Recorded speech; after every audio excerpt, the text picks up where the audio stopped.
భద్రాద్రి కొత్తగూడెం జిల్లా అశ్వారావుపేటలో విస్తారంగా వర్షం కురుస్తోంది. రాత్రి నుంచి ఎడతెరిపి లేకుండా కురుస్తున్న వర్షానికి లోతట్టు ప్రాంతాలు జలమయమయ్యాయి. డ్రైనేజీలు పొంగి పొర్లుతున్నాయి. భారీ వర్షానికి ముంపు ప్రాంతాల్లో వర్షం నీరు వచ్చి చేరుతోంది. రోడ్లకు ఇరువైపులా చెరువులుగా మారాయి. దీంతో వాహనదారులు తీవ్ర ఇబ్బందులకు గురవుతున్నారు.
భద్రాద్రి కొత్తగూడెం జిల్లా అశ్వారావుపేటలో విస్తారంగా వర్షం కురుస్తోంది. రాత్రి నుంచి ఎడతెరిపి లేకుండా కురుస్తున్న వర్షానికి లోతట్టు ప్రాంతాలు జలమయమయ్యాయి. డ్రైనేజీలు పొంగి పొర్లుతున్నాయి. ఇక భారీ వర్షానికి ముంపు ప్రాంతాల్లో వర్షం నీరు వచ్చి చేరింది. రోడ్డుకి ఇరువైపులా చెరువుల్లా మారిపోయాయి. దీంతో వాహనదారులు తీవ్ర ఇబ్బందులకు గురవుతున్నారు.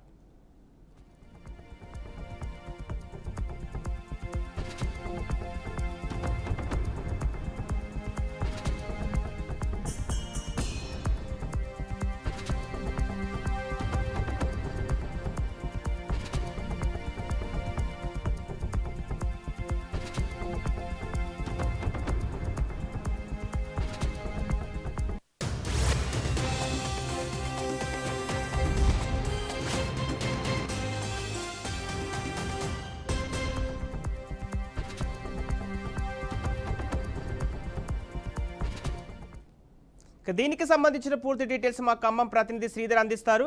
శ్రీధర్, కొత్తగూడెం జిల్లాలో భారీ వర్షాలు కురుస్తున్నట్టు తెలుస్తోంది. అక్కడ ప్రజలు ఎలాంటి ఇబ్బందులు ఎదుర్కొంటున్నారు?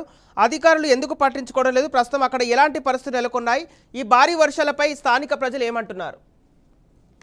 భద్రాద్రి కొత్తగూడెం జిల్లాలో భారీ వర్షం నమోదవుతుందని చెప్పుకోవచ్చు. అయితే వాస్తవంగా నిన్న సాయంత్రం నుండి ఒక ఉమ్మడి ఖమ్మం జిల్లా వ్యాప్తంగా ఇటు ఖమ్మం కావచ్చు, అటు భద్రాచలం జిల్లా, భద్రాద్రి కొత్తగూడెం జిల్లా కావచ్చు, వర్షం నిన్న సాయంత్రం నుండి వర్షం అనేది ఆగకుండా వర్షం పడుతూనే ఉంది. ఒక రకంగా చెప్పాలంటే అది ఏజెన్సీ ప్రాంతం కావడం, అందులో ఈ మధ్య వర్షాలు లేకపోవడం వల్ల కొద్దిగా అధికారులు అలసత్వం కూడా కావచ్చు.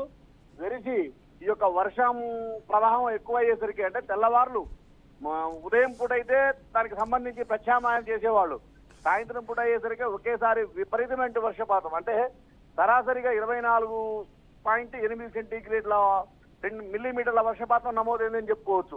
ముఖ్యంగా అశ్వారావుపేట కావచ్చు, సత్తుపల్లి, భద్రాచలం మరియు ఇల్లెందు, కొత్తగూడెం ప్రాంతంలో మొత్తం కూడా జలమయమని చెప్పారు. అంటే పొలాలు కావచ్చు, వాగులు కావచ్చు, వాగుల నుండి నీళ్లు కూడా అంటే రోడ్డు నుంచి నీళ్లు పోయేటువంటి పరిస్థితి, అంత విపరీతమైన వర్షం వచ్చిందని మనం చెప్పుకోవచ్చు.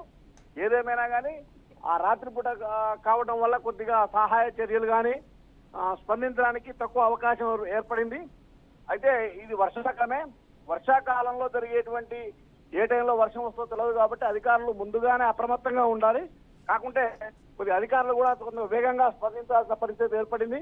గ్రామాల్లో ఆల్మోస్ట్ చాలా గ్రామాల్లో పవర్ సప్లై కూడా కట్ అయిపోయింది. ఇక్కడ మనకు ఓసి అంటే సత్తుపల్లిలో ఉన్నటువంటి బొగ్గు గనులు కావచ్చు, ఆ యొక్క ఓపెన్ కాస్ట్ గనులలోకి నీళ్లు పోవడం వల్ల బొగ్గు ఉత్పత్తి కూడా ఆగిపోయింది. దీని పర్యవసానము ఈ యొక్క విద్యుత్ ఉత్పత్తులు కూడా పడేటువంటి అవకాశం ఉంది. మొత్తం మీద చూసినప్పుడు ఏన్కూరు అంటే మన ఖమ్మం జిల్లాకు వచ్చినప్పుడు ఏన్కూరులో అత్యధికంగా జిల్లా మొత్తంలోనే 51.2 మిల్లీమీటర్ల వర్షపాతం నమోదైంది. ఆ తర్వాత ఖమ్మం కావచ్చు, రూరల్ కావచ్చు, చింతకాని కావచ్చు, ఈ ప్రాంతంలో తెల్లవారులు ఎడతెరిపోయిన వర్షం పడింది.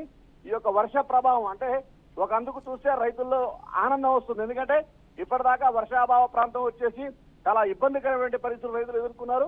ఈ రోజు ఈ యొక్క వర్షం అనేది వాళ్ళ యొక్క ముఖంలో ఆనందాన్ని కలిగిస్తుంది. కాకపోతే చాలా వరకు ప్రాంతాల్లో అధిక వర్షం నమోదు కావడం వల్ల పొలాలు మొత్తం కూడా అంటే అక్కడ ఉన్నటువంటి చిలకలు కావచ్చు ఇవన్నీ కూడా నీటి మయం కావడం వల్ల పత్తి కావచ్చు మిగిలినటువంటి వాటికి కూడా ఇబ్బందికరమైన పరిస్థితులు ఏర్పడుతున్నాయి. పూర్ణ ఓకే శ్రీధర్, ఇప్పుడు పలు చోట్ల రోడ్లపై నీరు నిలిచిపోయినట్టు తెలుస్తుంది. అలాగే ప్రస్తుతం రోడ్లు, నాలాలు, డ్రైనేజీల పరిస్థితి ఏ విధంగా ఉంది? ప్రజలు ఎలాంటి ఇబ్బందులు ఎదుర్కొంటున్నారు? కొత్తగా వచ్చిన ప్రభుత్వం ఎందుకు ఇంకా చొరవ తీసుకోవట్లేదు అనుకోవాలి? వాస్తవంగా చెప్పాలంటే ఇప్పుడు వర్షము పడింది అంటే ఫస్ట్ భయపడేది ఎక్కడ అంటే డ్రైనేజ్ సిస్టమ్. టోటల్ గా ఎక్కడైనా కానీ అంటే నగరాల్లో కావచ్చు, గ్రామాల్లో కావచ్చు, ఎక్కడైనా కానీ డ్రైనేజ్ వ్యవస్థ అనేది పూర్తిగా లోపభూష్టంగా ఉంది.